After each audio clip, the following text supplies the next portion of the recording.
Hoje a gente veio para Manaus para mostrar para vocês como é feita a caneta esferográfica. Bora ver.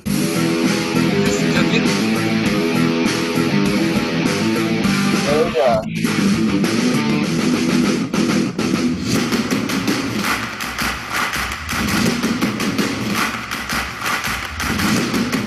Vamos começar pelo corpo da caneta. Ele é feito de um plástico que se chama poliestireno. Na maioria das canetas ele vai ser transparente, então olhando assim parece vidro. E esse material vem em pellets. É um formato que parece uma ração de cachorro. É produzido aqui em Manaus mesmo. Os pellets vão chegar lá por cima da fábrica numa tubulação. Eles são movidos por vácuo e são puxados por esse aspirador aqui. Depois eles vão entrar numa rosca. Na rosca eles vão sendo comprimidos e ao mesmo tempo esquentados até chegar a 210 graus Celsius, que é uma temperatura bem parecida com o que a gente usa na impressora 3D. No final, um êmbolo vai empurrar esse plástico, que já está mole, para dentro de um molde. O molde é a forma da caneta. É a parte mais importante, é o coração da coisa aqui. Esse molde tem 32 buraquinhos onde o plástico vai ser injetado. Ele fica um tempo lá dentro para se conformar, para pegar o formato do corpo da caneta. E depois é injetada água fria para poder esfriar rápido. Tudo isso dura só 12 segundos. E no final a gente já consegue ver aqui o corpo da caneta saindo quentinho. O molde é uma peça tão importante, tão cara, que no corpo da caneta já vem marcada a máquina que fez e qual furinho que a caneta entrou. Quer dizer, se der algum problema, você consegue saber exatamente em que ponto da fábrica que aquilo está acontecendo. A gente conseguiu aqui uma rosca da máquina injetora. Essa rosca está em manutenção, a gente consegue ver melhor. Ó, aqui o plástico entra, né? É a alimentação. Você pode perceber que o espaço que ele tem é bem grande, né? Tá bem fundo esse sulco. Depois, nesse ponto, o plástico começa a derreter. Ele vai ficar bem pastoso. E aqui ele começa a ser comprimido. Você pode perceber que os rasgos, eles são bem mais rasos. Isso quer dizer que o plástico vai ficar muito apertado. Essa ponta esquisitona serve para dar homogeneidade. Por exemplo, quando o plástico entra junto com o corante, é aqui que os dois vão se misturar e virar uma cor única. Detalhe que essa peça é feita de aço maciço. Vamos ver se é fácil de levantar.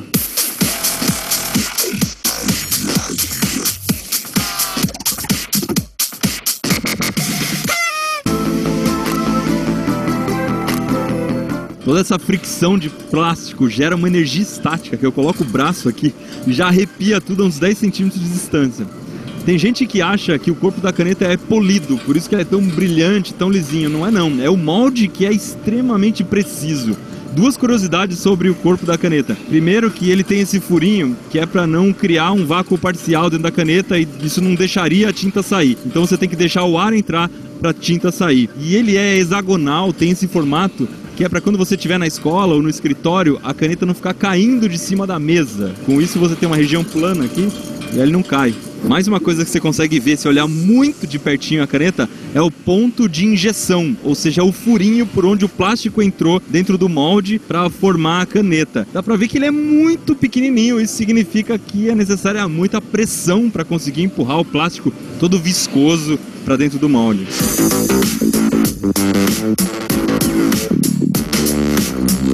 Para caneta colorida o processo é praticamente o mesmo, mas eles têm que colocar corante. Isso a gente vai ver daqui a pouco. A tampa da caneta é feita de outro plástico, de polipropileno. Ele é bem mais opaco e também muito mais flexível. Isso é importante para que você possa encaixar a tampa da caneta no corpo dela e a tampa dar uma abraçada na caneta. Fica muito mais difícil de sair. A matéria-prima principal é branca e para colocar cor, eles usam esse pellet colorido aqui, que é um corante sólido. Tudo isso vai misturado no equipamento chamado panelão.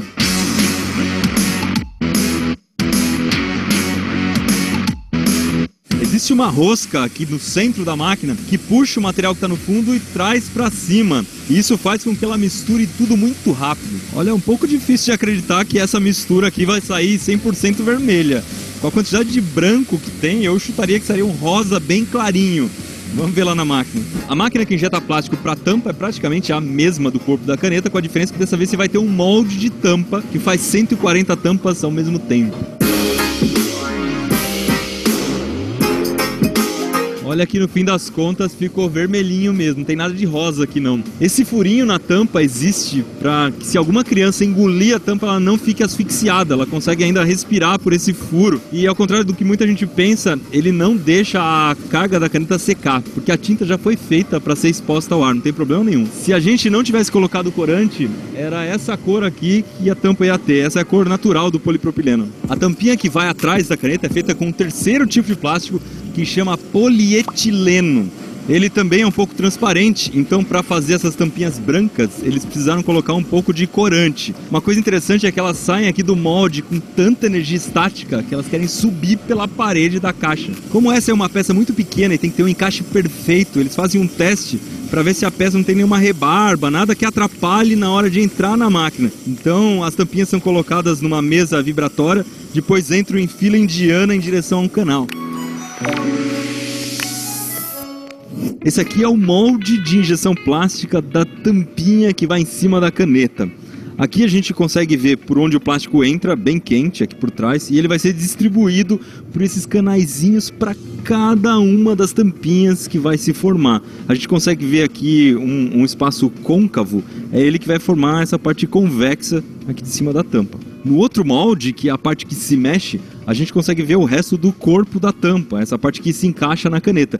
Por dentro tem um pino que no momento em que o plástico endurecer, ele vai sair e vai expulsar a peça. Aqui em cima ainda dá para ver a alimentação de água, que vai servir para resfriar, e também um gancho que é para poder transportar isso aqui, que é extremamente pesado. Essa peça tem que ser feita num aço, com muita quantidade de aço, porque ela tem que suportar muita pressão. A gente conseguiu também o molde que faz o corpo da caneta. Então essa peça que parece de bronze, que vai no meio, ela que vai abrir aquele espaço por onde vai entrar a carga, e em volta a gente vai abrir para entender como é que funciona. É aquela superfície super lustrada, precisa, que vai dar a impressão de que a caneta foi feita de vidro.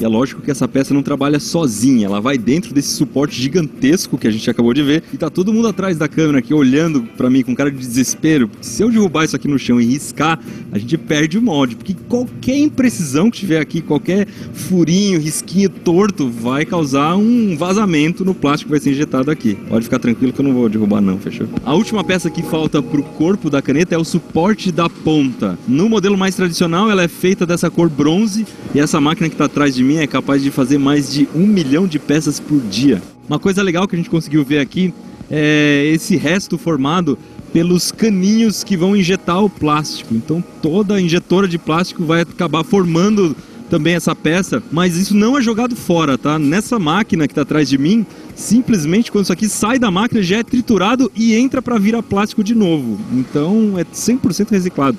A carga da caneta vai ser feita de um jeito um pouco diferente. O polipropileno vai ser sugado a vácuo, depois ele vem para cá para ser esquentado e uma rosca, igual aquela que a gente já viu, vai empurrar a massa plástica para frente. A diferença é que aqui na ponta, em vez de ter um molde, a gente vai ter uma extrusora, que é uma máquina que funciona mais ou menos como aquela de fazer macarrão ou aquela de fazer tijolo que a gente já mostrou. O plástico é puxado para fora, formando um caninho. Logo em seguida, enquanto ele ainda está quente, ele passa por uma câmara de vácuo. Se você olhar aqui, você vai ver que a gente vai ter menos 0,1 bar, mais ou menos, que é uma pressão negativa. Isso faz com que o caninho se expanda um pouco. Quanto mais vácuo tiver aqui, maior ele vai ser. E em seguida, ele precisa ser resfriado. Então existe aqui uma espécie de uma piscina de uns 10 metros de comprimento, onde esse caninho vai resfriar.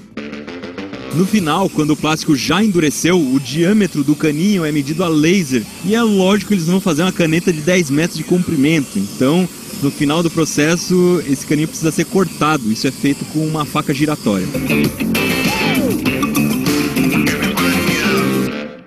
Esse tambor aqui embaixo de mim tem simplesmente 200 quilos de tinta de caneta. A fórmula dela é secreta e a tinta é importada, já chega pronta nesse barril aqui. E eu sei que não teria graça nenhuma se eu não colocasse a mão nessa delícia de tinta.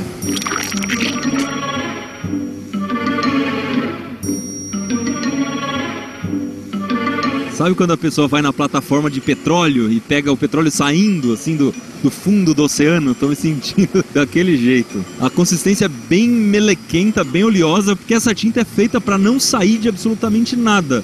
Imagina só se você escrevesse alguma coisa no papel e depois de um certo tempo a tinta começasse a desaparecer. Isso não vai acontecer. A cor real dessa tinta é dourada, mas como ela está em grande quantidade, acaba ficando muito escura. Aqui a gente consegue ver um pouquinho do dourado. E o mais interessante é que eu acabei de passar a mão aqui e ela já começou a secar. Olha só, no meio ela tá sequinha. É uma tinta que ao mesmo tempo tem que ficar líquida e secar muito rápido. A tinta que a gente acabou de ver vai ser usada aqui. Os tubinhos chegam, eles são marcados com um lote e depois a tinta é injetada dentro do tubo. Ela tem que estar quente para poder fluir bem. Então todo o reservatório, a mangueira são aquecidos. Logo em seguida eu botei a mão aqui no sensor que protege para as pessoas não se machucarem, é um negócio tipo de elevador. Mas eu tô craque nas máquinas, eu vou apertar o resetar e o avançar e voltar a funcionar. E logo em seguida, o suporte da ponta vai ser colocado no caninho, que já tem a carga, e depois vem ainda aquela pontinha da caneta que é feita de latão e uma esferinha de carboneto de tungstênio, que é um material muito resistente, porque essa bola precisa ser muito dura, e é por causa dessa esferinha que a caneta se chama caneta esferográfica. No final do processo, 100% das pontas são escaneadas para ver se não está faltando bolinha, se não está faltando a ponta de latão, se ela vai funcionar mesmo no fim das contas. Aqui eu tenho uma pontinha da caneta, pode parecer uma coisa simples, mas aqui tem bastante tecnologia. Esse desenho em azul escuro representa a ponta da caneta. Aqui a gente tem a bola, que é super dura, a tinta entra, ocupa todo esse espaço e ela não vai sair porque a bola está encostando na bordinha de latão. Quando a gente encosta a caneta num papel, a bola entra um pouquinho e começa a girar. Ela pega a tinta e porque ela está mais para dentro dessa estrutura de metal, vai abrir um espacinho para a tinta sair junto com a bola e riscar o papel. Essa bolinha da ponta tem 1 milímetro de diâmetro. Quando a carga é colocada dentro do tubinho, pode ser que entre junto alguma bolinha de ar e isso vai fazer com que a caneta pare de funcionar no meio da vida útil dela. Não pode acontecer isso. Então eles vão colocar as cargas dentro de uma centrífuga e no momento em que essa centrífuga ligar, ela vai expulsar as bolhas de ar. A tinta vai ser jogada em direção à ponta da caneta e as bolhas de ar acabam saindo e a tinta fica muito mais compacta. Além de fazer com que a caneta dure até o fim, isso também faz com que ela não vaze. Chegou a hora de juntar tudo. Essa máquina vai ser alimentada com a carga, o corpo da caneta, a tampa e a tampinha da parte de trás.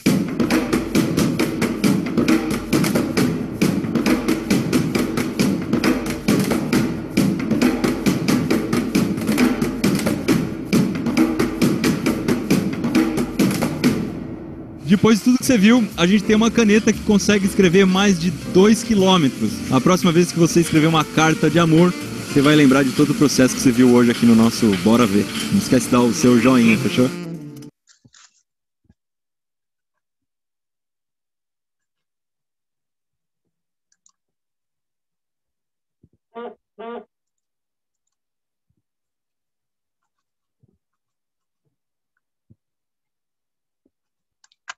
E aí, que tal? Vocês gostaram?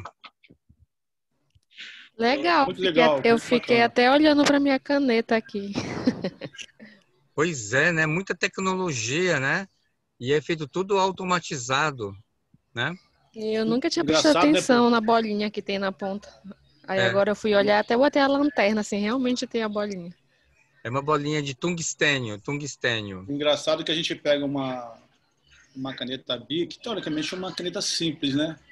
Não é aquela caneta assim que... É uma caneta simples, uma caneta até com preço bem acessível, mas a gente não tem a ideia de todos os processos que são feitos, são necessários para que ela fique pronta, né? Para que ela possa ser funcional. E é isso assim, é o que a gente falou, coisa de alta tecnologia. São um processo atrás de processo, cada pecinha daquela ali para encaixar, para não ter problema, para vedar. Então, assim, é muito interessante esse processo todo, muito bacana. Muito legal, né? Show de bola. Eu vou passar mais um outro vídeo. Como é que se faz um lápis. Ok? É bem legal também. Oi, Carol Borges. Como é Oi, que se faz Carolina. dinheiro, professor? Que eu tô precisando. Tá, a última é a Casa da Moeda. Eu vou mostrar como é que faz dinheiro. Não, mas tem que ser aquele notão de 200, aquela nota nova. Caroline Borges, cadê você? Tô aqui, professor. Não tô te Parece, vendo. Carol. Eu tô aqui lhe vendo. O importante é isso. Parece. Ela tá me enganando direto. Ela disse que vai na próxima, vai. Tem que colocar uma foto, pô, senão a gente não vai nem lembrar da galera quando voltar. Tem que colocar foto. Eu não sei mexer nisso daqui, não. Ei, Caroline, é o seguinte, Oi. tem uma camerazinha, clica nessa camerazinha. Não, essa aí eu tô ligada que é pra abrir o vídeo. Então, abre o vídeo pra gente te ver. Eu vou assistir o outro vídeo, professor. É melhor. Aí Tá depois eu bom, apareço. vou passar.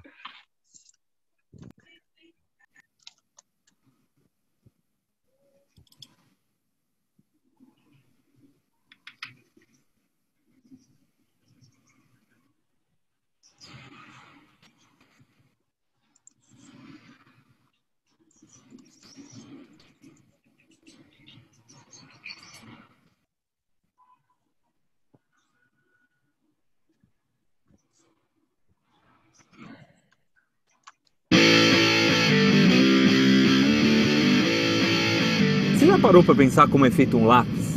Eu sempre me perguntei onde eles acham aquele galinho tão retinho, tão fininho, tão perfeito.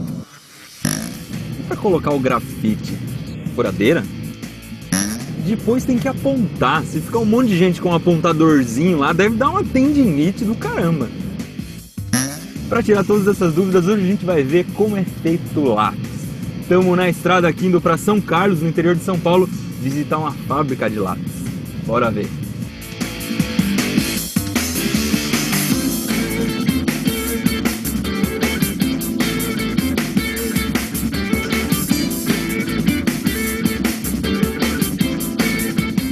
Se preparem, meus queridos, porque a gente vai entrar simplesmente na maior fábrica de lápis do mundo.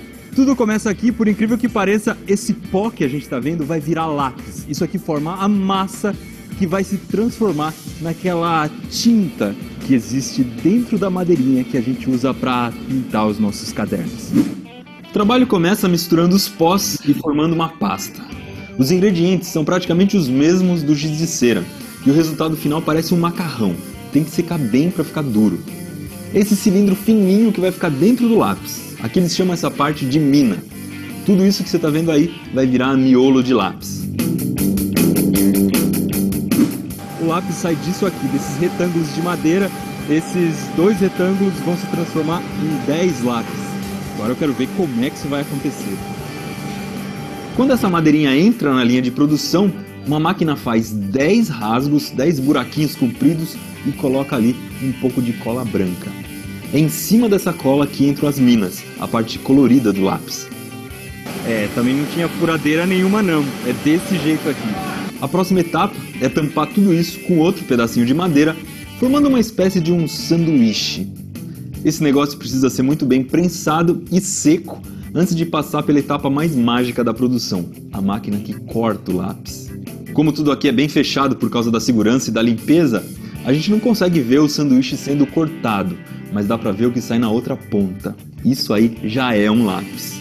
Mas não tá pronto ainda não. Esse era o segredo do lápis retinho. Os lápis ainda passam por 2 mãos de tinta, que secam na hora com a ajuda dessas estufas amarelas que você tá vendo aí. Já tá sequinho, praticamente sem cheiro. Depois ainda tem uma camada de verniz para proteger a tinta. E os lápis são carimbados com uma película dourada, que imprime a marca na madeira. E é só depois de tudo isso que chega a hora de apontar. Quem faz isso é uma lixa que gira em altíssima velocidade e a gente nem vê. O lápis já sai prontinho e é só separar as cores e botar na caixa. E depois de mais ou menos uns 20 anos que a árvore foi plantada, a gente tem uma caixa de lápis como essa aqui. Mas segredos industriais como esse aqui, você vai desvendar no Manual do Mundo. Se você gosta da nossa série em que a gente entra em lugares que ninguém pode entrar...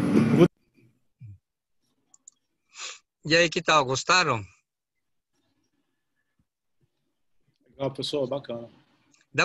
Tá dando para ouvir o áudio legal? Tá dando para ouvir o áudio legal? Assim.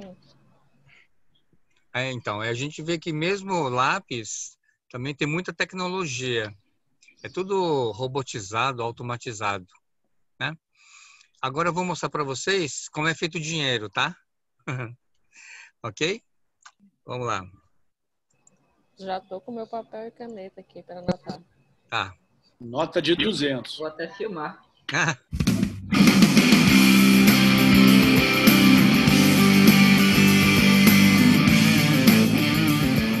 já deve ter percebido na hora de pegar o troco no supermercado que a gente está ganhando algumas moedas novas com temas esportivos. Por isso, hoje, o Manual do Mundo está aqui no Rio de Janeiro para conhecer a fábrica que todo mundo sonha em ter no fundo do quintal, mas não pode. A Casa da Moeda do Brasil. A gente vai ver como é feito o nosso rico dinheirinho e é aqui também que vão ser feitas as medalhas para 2016. Bora ver! A Casa da Moeda tem mais de 300 anos e fica em um complexo industrial na zona oeste do Rio de Janeiro. A empresa tem 3 fábricas. Uma gráfica que faz passaportes, selos e outros produtos, uma fábrica de moedas e uma de cédulas. E é nessa que a gente vai primeiro. Esse aqui é o papel que chega na Casa da Moeda. Já não é um papel comum, papel todo preparado. Se você olhasse uma folha dessa contra a luz, você já conseguiria ver as marcas d'água, que são aquelas partes mais finas e mais grossas do papel que formam uma impressão.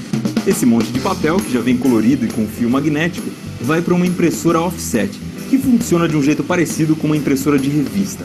Mas uma gráfica comum costuma criar imagens usando só 4 cores. Aqui, as notas chegam a ter 27 cores diferentes, e a impressão acontece dos 2 lados do papel ao mesmo tempo. É nessas máquinas que são colocadas no papel as tintas invisíveis, que só aparecem com luz ultravioleta e aquelas microimpressões que a gente só consegue entender usando uma lupa. As notas ficam secando por 72 horas e depois vão para uma máquina que faz um tipo de impressão chamado de calcografia. É ela que coloca a tinta em alto relevo, ou seja, a tinta fica bem grossa no papel e você consegue perceber quando passa a mão. Numa nota falsa, o falsário ele não consegue fazer esse relevo na impressão calcográfica, né? Então, para se identificar uma cédula, é imprescindível, né, que tenha esse alto relevo. Não tendo alto relevo, pode-se dizer que essa cédula certamente é falsa. Quando termina a impressão, as cédulas vão para uma checagem visual. É um time de mulheres bem preparadas que conseguem enxergar defeitos de impressão muito pequenininhos. Só depois desse pente fino é que as notas recebem a numeração, que é uma espécie de RG. E é essa numeração que vai garantir o controle e a segurança das cédulas. Aí, finalmente, as notas vão se desgrudar. Primeiro, uma guilhotina tira a borda do papel e depois as notas vão sendo separadas e embaladas ao mesmo tempo. No caso das notas de 100, elas são organizadas em pacotinhos de 10 mil reais e depois embaladas num pacote de 100 mil reais que vai para dentro de uma caixa. Se você ganhasse no show do milhão, era mais ou menos um pacote desse aqui que você levaria para casa. Isso aqui tem 1.600.000 reais em cédulas de 100 reais. Já estão todas numeradas, empacotadas, prontinhas para serem mandadas para o Banco Central.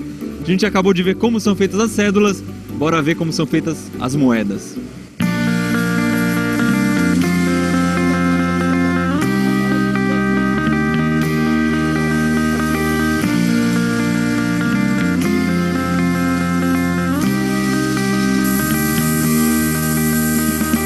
O que chega para fazer a moeda são esses pedacinhos de metal. Esse aqui você deve ter imaginado, é da moeda de R$1.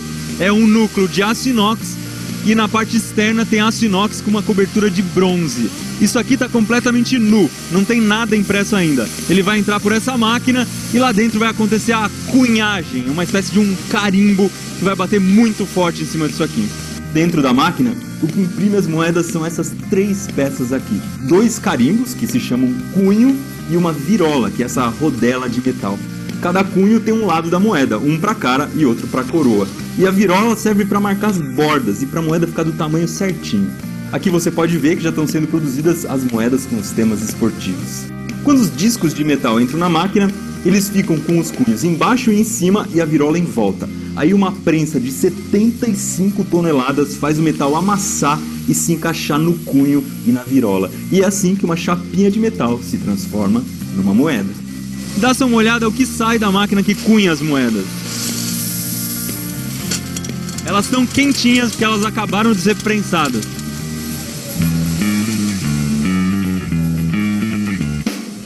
O que impede de uma pessoa pegar um pedaço de metal e fazer uma moeda em casa? Por que é difícil de falsificar? O que garante que ninguém vai falsificar uma moeda? Primeiro, esse produto, a moeda brasileira, ela é rica em detalhes. Para você fabricar um matrizeiro com a complexidade que é, fica bem difícil de se reproduzir. Precisa de maquinários extremamente caros, né? Que é onde desestimula o investimento do falsificador.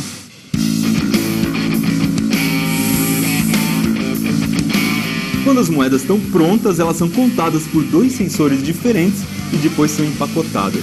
As de R$1 são colocadas em saquinhos de 50 moedas que vão dentro de um saco maior com 10 saquinhos cada. Cada saco desse que está passando aqui tem R$500 em moedas. Um dos jeitos de contar quantas moedas tem é pesar. Ele tem que ter 3 quilos, 520 gramas. E essa máquina que faz isso. Então o que eu vou fazer é tentar sabotar um saco colocando algumas moedas a mais. Olha, ele está passando aqui. Vou botar 50 moedas a mais, vamos ver o que vai acontecer.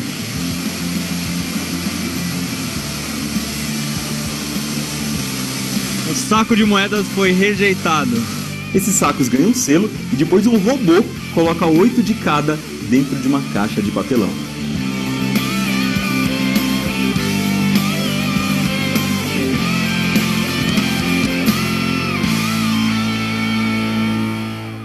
Eu estou sentado aqui no produto final da cunhagem de moedas. Esse pallet, os pallets de moedas de R$1 tem 128 mil moedas de R$1 que vão para o Banco Central. E são 32 caixinhas dessa aqui dentro do pallet. Cada caixa dessa tem R$4.000 e 30 quilos. Mais vídeos como esse aqui você encontra no Manual do Mundo. Se você também quiser visitar a Casa da Moeda do Brasil, a visita é permitida. É só você entrar lá no site deles, se cadastrar. Uma vez por semana chega um ônibus aqui cheio de gente querendo conhecer como são feitas as cédulas e as moedas. Esse vídeo faz parte do projeto. E aí, que tal? Gostaram? Eu só queria uma caixinha daquela, eu tava felicíssima se eu tivesse. Mas você queria uma caixinha de moeda ou uma caixinha de nota de 100? Professor, que a pessoa me desse tava no lucro. Ah, ou então podia ser uma caixinha de nota de R$200, né? Pô, Ai. sonho. Pois é, mas... E um pacotinho de 1.600.000, só isso. Mas, Tá feliz? pessoal, ele é muita tecnologia, né? Uma gráfica comum utiliza 4 cores. E na Casa da Moeda chega a utilizar 27 cores. E é uma instituição muito antiga, né? Ela tem 300 anos, a instituição. Muito legal, né? Gostaram E mesmo assim tem pessoas que conseguem falsificar, né? Tem gente que consegue, é. Agora aquela tinta carcográfica que ele falou de alto relevo é muito legal, né? Basta você passar o dedo e perceber que é de alto relevo, né? Deixa eu fazer aqui a chamada, deixa eu anotar o nome de vocês. Tá? Nós